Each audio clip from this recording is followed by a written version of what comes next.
Hello students, आज हम लोग बोर्ड एग्जाम के दृष्टिकोण से महत्वपूर्ण एमसीक्यूज प्रश्नों को एक्सप्लेनेशन के साथ हल करेंगे। उम्मीद है कि ये आपकी तैयारी को और भी ज़्यादा गति प्रदान करने का काम करेगा। तो चलिए हम लोग स्टार्ट करते हैं।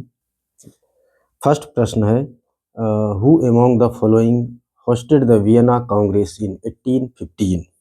तो इसका सही आंसर हो जाएगा चांसलर ड्यूक मैटरनिक। प्रश्न पूछा गया था कि 1815 में वियना सम्मेलन की मेजबानी निम्नलिखित में से किसने की थी। इसका सही जवाब है चांसलर ड्यूक मैटरनिक। तो इसमें हुआ ये था कि 1815 में ब्रिटेन, रूस, प्रसा और ऑस्ट्रिया जैसी यूरोपीय शक्तियों, जिन्होंने इन सभी ने मिलकर नेपोलियन को पराजित किया था, और इन सभी देशों के प्रतिनिधि यूरोप के लिए एक समझौता तैयार करने के लिए वियना में मिले। और इस कांग्रेस की मेजबानी ऑस्ट्रिया के चांसलर ड्यूक मैटरनिक ने की थी। इसमें प्रतिनिधियों ने 1815 की ट्रीटी ऑफ वियना यानी वियना संधि तैयार की, जिसका उद्देश्य उन सारे बदलावों को खत्म करना था जो नेपोलियाई युद्धों के दौरान हुए थे, यानी नेपोलियन के द्वारा जो भी परिवर्तन किया गया था उन सभी परिवर्तनों को खत्म करना था। जैसे फ्रेंच रिवॉल्यूशन के दौरान हटाए गए बुर्बो वंश को फिर से सत्ता में बहाल किया गया, और फ्रांस ने उन सभी इलाकों को खो दिया जिन पर कब्जा उसने नेपोलियन के अधीन किया था। नेक्स्ट, कि फ्रांस की सीमाओं पर कई राज्य कायम कर दिए गए ताकि भविष्य में फ्रांस अपना एक्सपेंशन न कर सके। ठीक है, नेक्स्ट क्वेश्चन हम लोग देखते हैं। नेक्स्ट है, which one of the following religions emerged from eastern India and spread in several directions through intersecting points on the silk routes. अर्थात निम्नलिखित में से कौन सा धर्म पूर्वी भारत में उपजा तथा रेशम मार्ग अर्थात सिल्क रूट की विविध शाखाओं से अनेक दिशाओं में फैला। तो इसका सही जवाब हो जाएगा पूर्वी भारत में जो धर्म जो उपजा था वह था बुद्धिज्म। तो बुद्धिज्म जो है सबसे पहले पूर्वी भारत में उपजा, यानी कि भारत में ही उपजा, और बौद्ध धर्म सिल्क मार्ग की विविध शाखाओं से ही कई दिशाओं में यह फैलता है। और इसके बाद ईसाई मिशनरी जो लोग हैं और मुस्लिम धर्मोपदेशक जो हैं वो लोग भी जो है सिल्क रूट को ही फॉलो करते हुए दुनिया में फैले। लेकिन पूर्वी भारत पूछा गया तो इसलिए यहाँ पर बुद्धिज्म हो जाएगा। और ईसाई मिशनरी भी इसी सिल्क रूट के सहारे ही एशिया में आए होंगे। इसके बाद मुस्लिम धर्मोपदेशक भी इसी रास्ते से दुनिया में फैले। नेक्स्ट प्रश्न है, arrange the following events in chronological order and choose the correct option.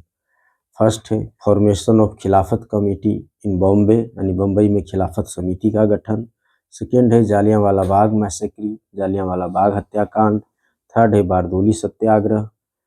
और फोर्थ है withdrawal of non cooperation movement. इसको आपको सही सही अरेंज करना है उनके तिथि के अनुसार।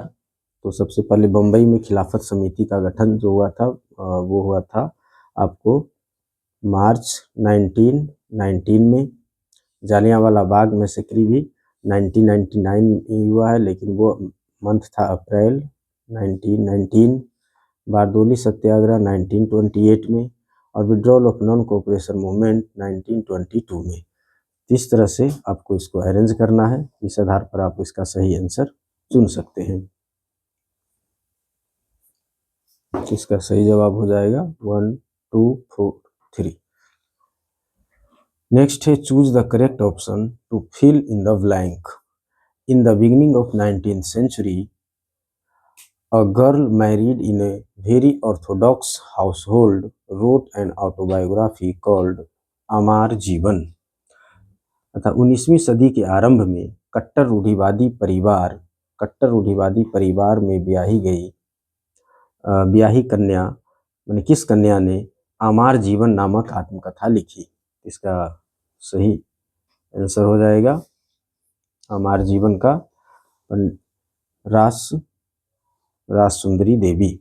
तो रास सुंदरी देवी के द्वारा ये लिखा गया था। रास सुंदरी देवी पूर्वी बंगाल में कट्टर रूढ़िवादी परिवार में ब्याही गई थी और रसोई में छिप छिप कर इन्होंने पढ़ना सीखा। बाद में चलकर उन्होंने आमार जीवन नामक आत्मकथा लिखी जो 1876 में पब्लिश होता है। यह बंगाली भाषा में प्रकाशित पहली संपूर्ण आत्मकहानी थी। इसके बाद और भी बहुत सारी महिलाओं ने लिखा, जैसे कैलाश वासिनी देवी, ताराबाई शिंदे और पंडिता रमाबाई। ये दोनों महाराष्ट्र से थी, ताराबाई शिंदे और पंडिता रमाबाई। तो इस तरह से जो है महिलाओं ने महिलाओं के बारे में लिखना शुरू किया। इसी तरह से एक पंजाब में राम चड्ढा ने औरतों को आज्ञाकारी बीवियां बनने की सीख देने के उद्देश्य से अपनी बेस्ट सेलिंग कृति स्त्री धर्म विचार लिखी। तो इस तरह से बहुत सारी पुस्तकों की रचना की गई। नेक्स्ट प्रश्न है,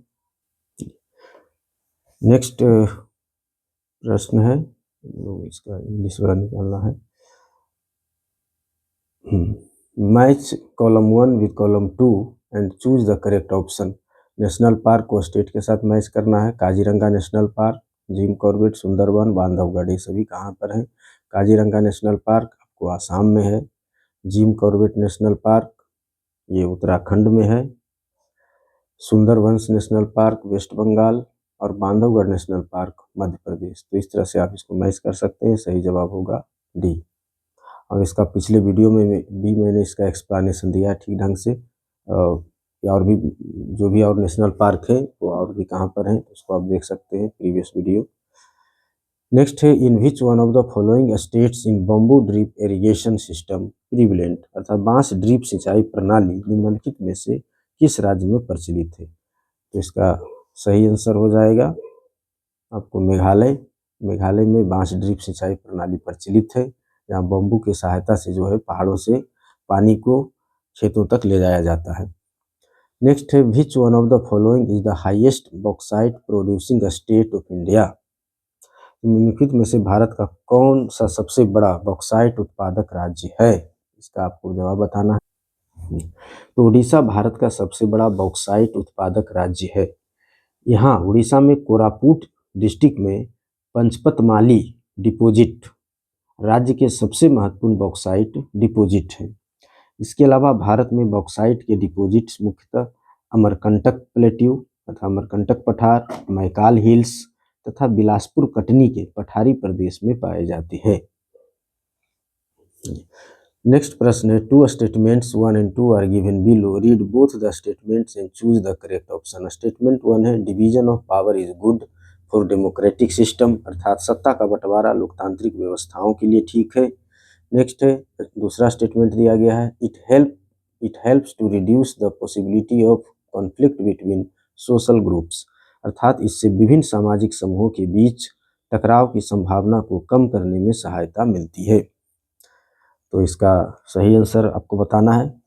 इसका सही आंसर हो जाएगा सी, यानी सत्ता का बंटवारा लोकतांत्रिक व्यवस्था के लिए ठीक है। क्यों ठीक है? तो क्योंकि इससे विभिन्न सामाजिक समूहों के बीच टकराव की संभावना को कम करने में सहायता मिलती है, इसलिए दोनों सही है। और कथन 2 जो है स्टेटमेंट 2 स्टेटमेंट 1 का एक्सप्लेनेशन भी कर रहा है।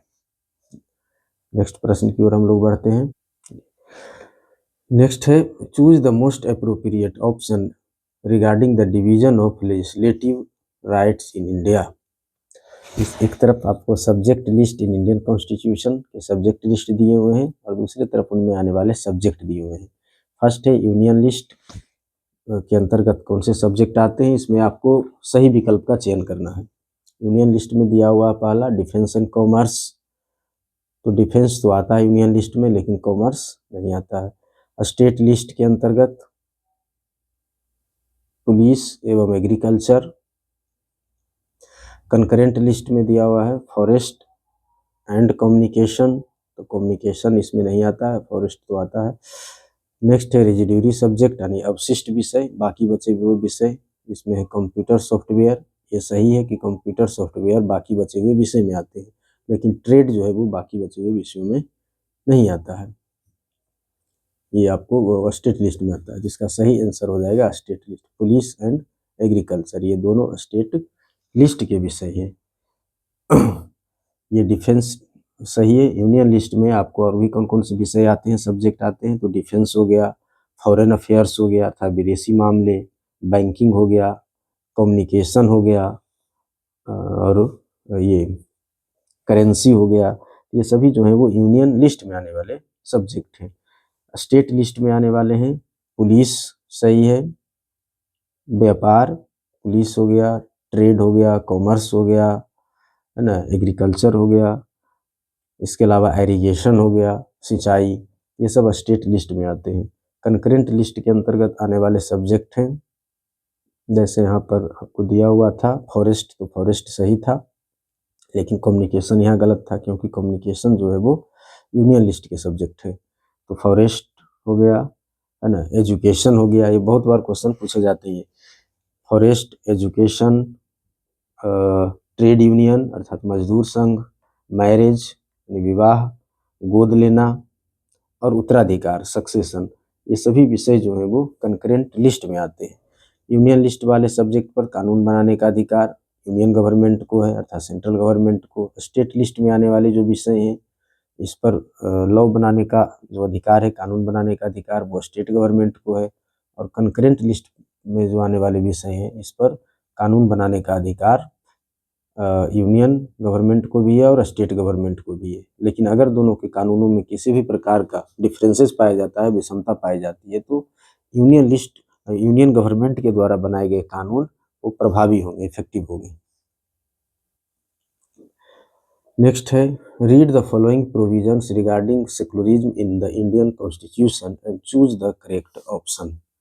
फर्स्ट है दिया हुआ कि the Indian state has not adopted any religion as its official religion, अर्थात भारतीय राज्य ने किसी भी धर्म को राजकीय धर्म अंगीकार नहीं किया है। तो यह सही है कि भारतीय संविधान ने किसी भी धर्म को राजकीय धर्म के रूप में अंगीकार नहीं किया भारतीय राज्य ने।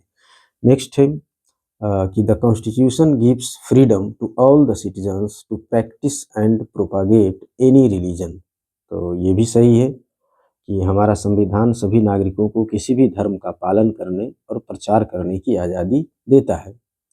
नेक्स्ट है, the constitution declares any kind of discrimination done on the basis of religion to be legal. यहीं पर गलत हो गया, अगर ये इलीगल रहता तो सही होता, लेकिन इलीगल हमारा कॉन्स्टिट्यूशन किसी भी प्रकार के डिस्क्रिमिनेशन को लीगल नहीं ठहराता है। यानी भारत संविधान धर्म के आधार पर किए जाने वाले किसी भी तरह के भेदभाव को वैधानिक घोषित नहीं करता है, लेकिन यहाँ पर दिया हुआ है कि घोषित करता है, उसे लीगल डिक्लेयर करता है, तो ये गलत हो गया। नेक्स्ट है, it gives the government the right to intervene in religious matters for ensuring equality within religious communities, अर्थात यह धार्मिक समुदायों में समानता सुनिश्चित करने के लिए शासन को यानी कि गवर्नमेंट को धार्मिक मामलों में दखल देने का यानी इंटरवीन करने का अधिकार देता है। तो हमारा कॉन्स्टिट्यूशन ऐसा करता है कि सरकार को अगर कहीं भी लगता है कि धर्म के नाम पर किसी भी प्रकार का अंधविश्वास, अत्याचार ये सब किया जा रहा है, तो वहाँ पर गवर्नमेंट इंटरवीन कर सकती है रिलीजियस मैटर में, जैसे 3 तलाक वाले मुद्दे में किया, इस तरह से किया जा सकता है। तो ये भी सही है। तो 1, 2, 3 आपका इसमें सही जवाब होगा, ऑप्शन बी हो जाएगा। नेक्स्ट प्रश्न है, Which one of the following steps has been taken by the Election Commission of India to reform political parties? अर्थात भारत के चुनाव आयोग ने राजनीतिक दलों के सुधार के लिए निम्नलिखित में से कौन सा कदम उठाया? फर्स्ट है, amended the constitution to prevent defection, अर्थात दल बदल को रोकने के लिए संविधान संशोधन किया, संविधान में संशोधन करना। तो यह काम जो है वो पार्लियामेंट के द्वारा किया गया है, न कि चुनाव आयोग के द्वारा, इलेक्शन कमीशन के द्वारा नहीं किया गया है। न दल बदल को रोकने के लिए जो संविधान संशोधन किया गया है, यह विधायकों और सांसदों को दल बदल करने से रोकने के लिए संविधान में संशोधन जो किया गया है वो पार्लियामेंट के द्वारा किया गया है।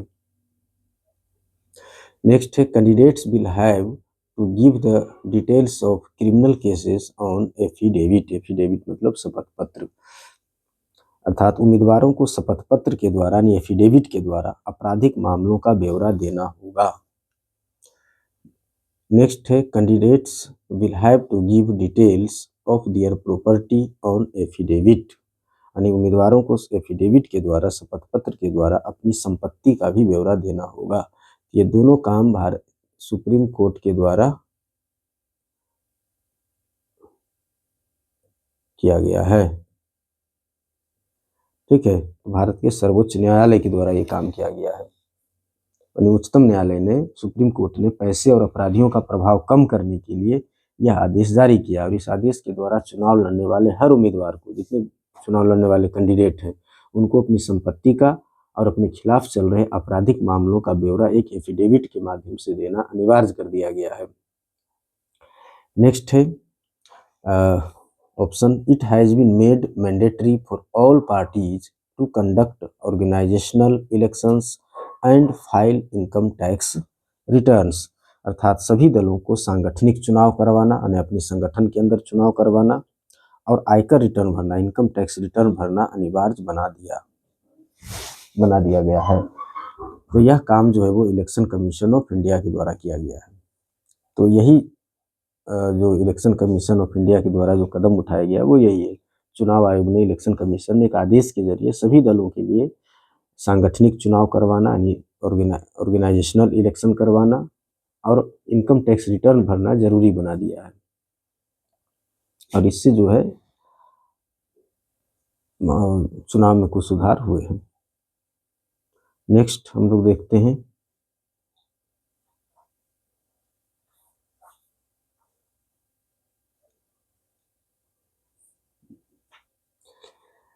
तो यहाँ भी 2 स्टेटमेंट दिए गए हैं।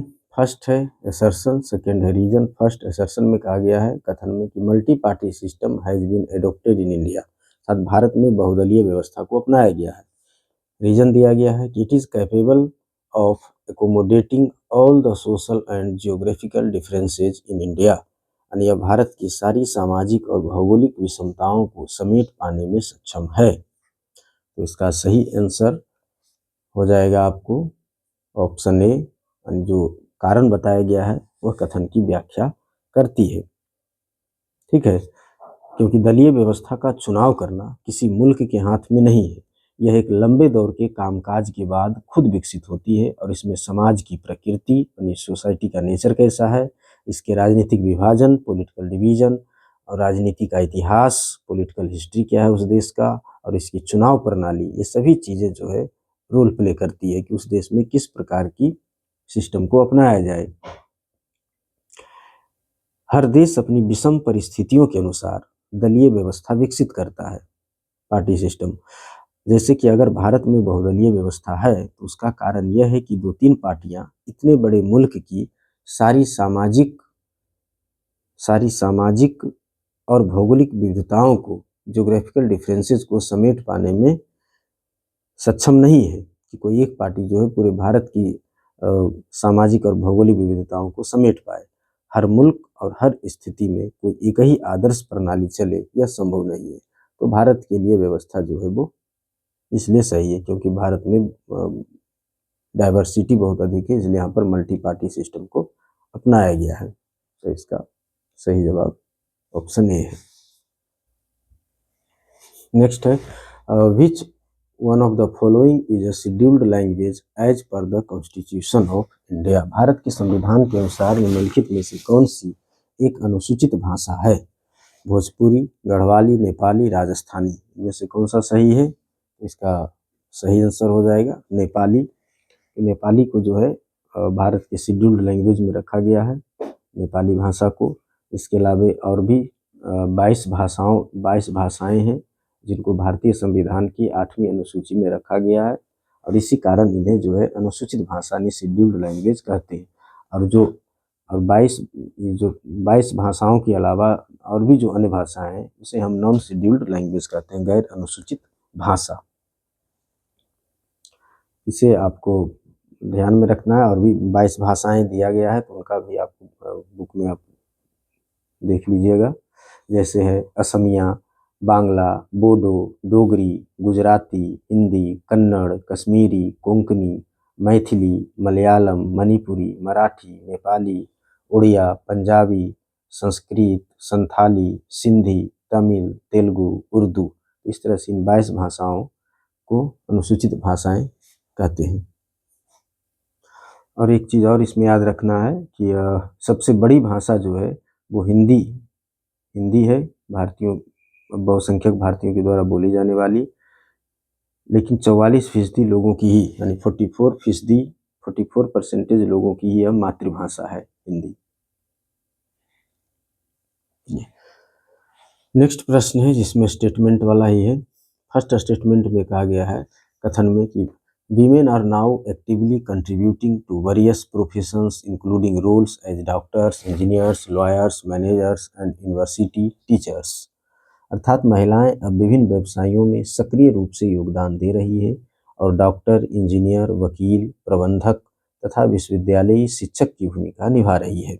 एक कथन दिया गया है। कारण में बताया गया है कि political expression of gender division and political mobilisation help to improve women's role in public life. अर्थात लैंगिक विभाजन की राजनीतिक अभिव्यक्ति और राजनीतिक गोलबंदी ने सार्वजनिक जीवन में महिलाओं की भूमिका को बढ़ाने में सहायता की है। तो क्या यह जो कथन दो दिया गया है वो एक की व्याख्या करता है या नहीं? तो लैंगिक विभाजन की राजनीतिक अभिव्यक्ति और इस सवाल पर राजनीतिक गोलबंदी ने सार्वजनिक जीवन में औरतों की भूमिका को बढ़ाने में मदद की है। आज हम वैज्ञानिक, डॉक्टर, इंजीनियर, प्रबंधक, कॉलेज और विश्वविद्यालय शिक्षक जैसे पेशों में बहुत सी औरतों को पाते हैं, जबकि पहले इन कामों को महिलाओं के लायक नहीं माना जाता था। दुनिया के कुछ हिस्सों जैसे स्वीडन, नॉर्वे और फिनलैंड जैसे स्कैंडिनेवियाई देशों में सार्वजनिक जीवन में यानी पब्लिक लाइफ में महिलाओं की भागीदारी का स्तर काफ़ी ऊंचा है। हमारे देश में भी आज़ादी के बाद से महिलाओं की स्थिति में कुछ सुधार हुआ है, पर वे अभी भी पुरुषों से काफ़ी पीछे हैं। कारण है कि हमारा समाज अभी भी पितृ प्रधान है और औरतों के साथ अभी भी कई तरह के भेदभाव होते हैं, उनका दमन होता है। नेक्स्ट क्वेश्चन इकोनॉमिक्स से है, देखते हैं इसे। Question number 15। In one of the small villages, a farmer borrows money from the village moneylender at a high monthly interest rate, but is not able to repay it back। अर्थात कह रहा है कि एक छोटे से गांव में एक किसान गांव के साहूकार से उच्च मासिक ब्याज दर पर अत्यधिक मंथली इंटरेस्ट रेट पर वो ऋण लेता है, लेकिन वह उसे वापस चुकाने में सक्षम नहीं होता है। नेक्स्ट मैंने अगली बार ही borrows it from a bank at a lower interest rate. अगली बार वह बैंक से कम ब्याज दर पर ऋण लेता है। ग्रेजुअली ही earns and pays back the loan to the money lender and the bank. और वह धीरे धीरे कमाकर साहूकार और बैंक दोनों को ऋण चुका देता है। तो कह रहा है कि which of the following best describes the role of the bank in this credit situation. अर्थात इस ऋण व्यवस्था में बैंक की भूमिका का सबसे अच्छा वर्णन निम्नलिखित में से कौन सा है? पहला कह रहा है कि the bank acts as a cooperative lender, यानी बैंक एक सहकारी ऋणदाता के रूप में काम करता है। दूसरा कह रहा है कि द बैंक फैसिलिटेट्स अ डेब्ट ट्रैप्ड सिचुएशन, यानी बैंक ऋण जाल की स्थिति को सुविधाजनक बनाता है। तो ऐसी बात नहीं है, बैंक जो है वो ऋण जाल की स्थिति को खत्म करने का काम करता है, उसे मैंने बहुत ही कम करता है कि लोग ऋण जाल में ना फंसे, डेब्ट ट्रैप में। नेक्स्ट है the bank ensures a fair exchange of goods, यानी बैंक वस्तुओं का उचित आदान प्रदान सुनिश्चित करता है, तो ये भी सही नहीं है। नेक्स्ट है the bank saves the farmer from डेब्ट ट्रैप, अर्थात बैंक किसान को ऋण जाल से बचाता है। तो ये सही जवाब हो जाएगा कि बैंक जो है वो किसान को ऋण जाल से बचाने का काम करता है।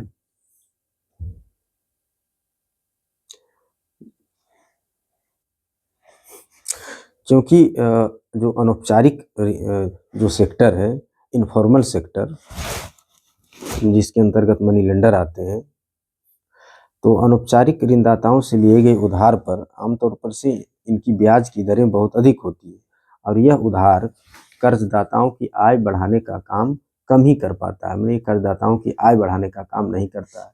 इसलिए बैंकों और सहकारी समितियों को अपनी गतिविधियां विशेषकर ग्रामीण इलाकों में बढ़ाने की ज़रूरत है, ताकि कर्जदारों की अनौपचारिक स्रोत पर से निर्भरता घटे।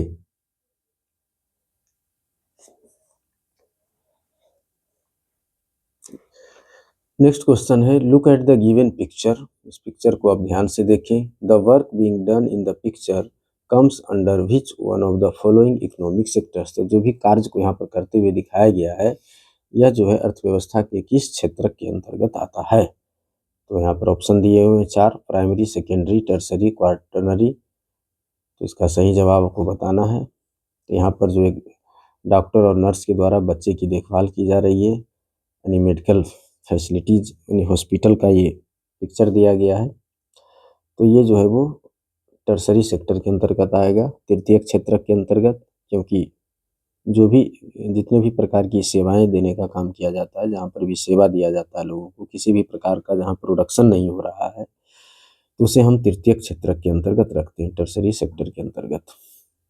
नेक्स्ट विजुअली इम्पेयर्ड के लिए क्वेश्चन है, तो इसको भी हम लोग कर लेते हैं। Floriculture comes under which one of the following sectors of the economy. अर्थात फूल की खेती, फ्लोरिकल्चर फूल की खेती को कहते हैं। तो फूल की खेती जो है वो अर्थव्यवस्था के किस क्षेत्र के अंतर्गत आती है। तो इसका सही आंसर हो जाएगा प्राइमरी सेक्टर। तो ये प्राइमरी सेक्टर क्या आएगा, जितने भी प्रकार के एग्रीकल्चर हैं, एनिमल हस्बेंड्री हैं, पशुपालन है, वो सब जो है वो प्राथमिक क्षेत्र के अंतर्गत आता है। नेक्स्ट क्वेश्चन है असर्शन रीजन का, ये कथन कारण। असर्शन ए में कहा गया कि rural poor families are still dependent on informal source of credit. अर्थात ग्रामीण निर्धन परिवार ऋण के लिए अब भी अनौपचारिक स्रोतों पर निर्भर हैं। कारण क्या बताया गया है कि for obtaining loan from banks collateral and special documents are required. यानी बैंकों से कर्ज लेने के लिए ऋणाधार, जिन्हें हम कोलेट्रल कहते हैं, ऋणाधार और विशेष कागजातों की जरूरत हमें पड़ती है।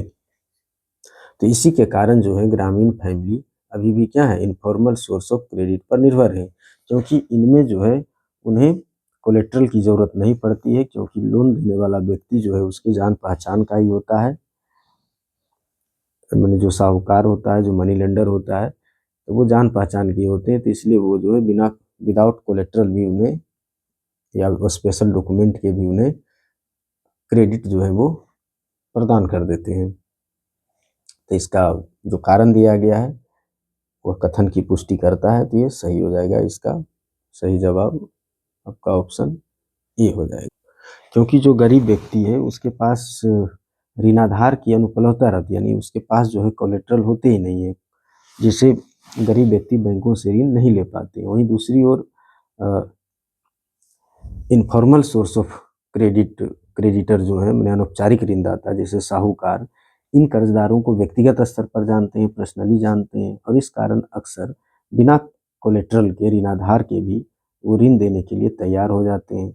और जो कर्जदार हैं, जो बोरोवर हैं, वो ज़रूरत पड़ने पर पुराना ऋण चुकाए बिना भी नया कर्ज लेने के लिए वो मनी लेंडर के पास जा सकता है। लेकिन इसका नेगेटिव पॉइंट ये है कि वो महाजन जो है, मनी लेंडर है, वो इंटरेस्ट रेट बहुत ऊंचा रखता है। तो नेक्स्ट हम लोग अब देखते हैं। नेक्स्ट प्रश्न है, which one of the following is included in liberalisation. इनमें से कौन सा उदारीकरण में शामिल है। तो फर्स्ट है प्रमोटिंग ट्रेड बैरियर्स, यानी व्यापार अवरोधों को बढ़ाना, तो ये गलत हो जाएगा। रिमूविंग ट्रेड बैरियर्स, यानी व्यापार अवरोधों को हटाना, सही आंसर आपका यही होगा, रिमूविंग ट्रेड बैरियर्स, यानी व्यापार अवरोधों को हटाना। इसी प्रक्रिया को हम उदारीकरण की, लिबरलाइजेशन के नाम से जानते हैं। यानी सरकार द्वारा जो भी बैरियर्स हैं, यानी अवरोध हैं, उन अवरोधों अथवा प्रतिबंधों को हटाने की प्रक्रिया ही उदारीकरण के नाम से जानी जाती है, यानी कि लिबरलाइजेशन के नाम से जानी जाती है। इसके तहत व्यवसाय, जो भी बिजनेसमैन है, उनको मुक्त रूप से निर्णय लेने की अनुमति मिलती है कि वे क्या आयात या निर्यात करना चाहते हैं। इसके अंतर्गत सरकार जो है व्यापार पर कम नियंत्रण रखती है, जिससे कि विदेशी व्यापार में, विदेशी निवेश में वृद्धि होती है। यह प्रक्रिया जो है वो 1991 से हमारे यहाँ आरंभ हुआ है। लिबरलाइजेशन की प्रक्रिया जो है वो, इसका प्रोसेस।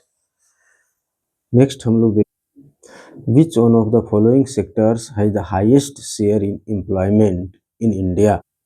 यानी निम्नलिखित में से किस क्षेत्र की भारत में रोजगार में हिस्सेदारी सबसे अधिक, यानी कि सबसे अधिक रोजगार देने वाला कौन सा सेक्टर है। तो इसका सही आंसर हो जाएगा प्राइमरी सेक्टर, प्राथमिक क्षेत्रक। तो प्राथमिक क्षेत्रक जो है यानी प्राइमरी सेक्टर, जिसके अंतर्गत एग्रीकल्चर आता है, तो ये भारत में सबसे अधिक लोगों को रोजगार प्रदान करता है। यानी कि प्राइमरी सेक्टर में ही सबसे अधिक लोग जो है वो लगे हुए हैं। लेकिन वहीं जीडीपी में बात किया जाए कि जीडीपी में सबसे अधिक किस सेक्टर का योगदान है, तो इसका सही जवाब होगा टर्सरी सेक्टर। तो दोनों में स्थिति जो है बिल्कुल अलग है। एम्प्लॉयमेंट के मामले में प्राइमरी सेक्टर का सबसे अधिक योगदान है और जीडीपी में टर्सरी सेक्टर का सबसे अधिक योगदान है, यानी सेवा क्षेत्र का। नेक्स्ट है select the formal sources of credit from the given sources and choose the correct option. दिए गए स्रोतों में से ऋण के औपचारिक स्रोतों को चुनिए, जो फॉर्मल सोर्स ऑफ क्रेडिट है उसको चुनना है और सही विकल्प का चयन आपको करना है कि इनमें से कौन जो है फॉर्मल सोर्स ऑफ क्रेडिट के अंतर्गत आएंगे। Bank, money lender, cooperatives and businessman. इसमें से आपको बताना है, इसका सही जवाब हो जाएगा बैंक एंड कोऑपरेटिव्स, यानी ऑप्शन सी। तो बैंक और कोऑपरेटिव्स यानी बैंक और सहकारी समितियां, ये आपको फॉर्मल सोर्स ऑफ क्रेडिट के अंतर्गत आता है।